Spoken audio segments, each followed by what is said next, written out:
নমস্কার, স্পটার নিউজে আপনাদের স্বাগত।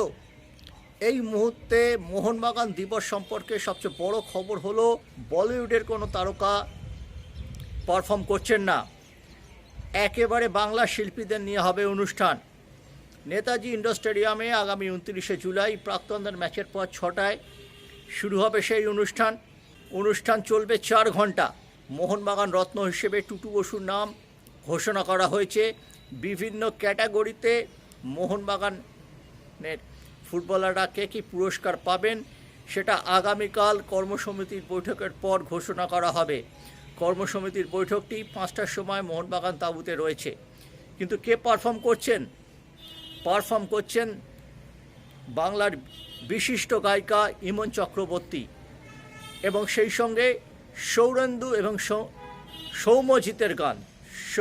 এবং সৌরজিতের গান শুনতে পাবেন দর্শকরা।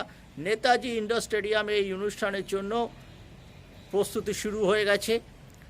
মোহনবাগান সচিব আবার পূর্ণ উদ্যমে নেমে পড়েছেন মাঠে, রয়েছেন সভাপতি দেবাশিস দত্ত।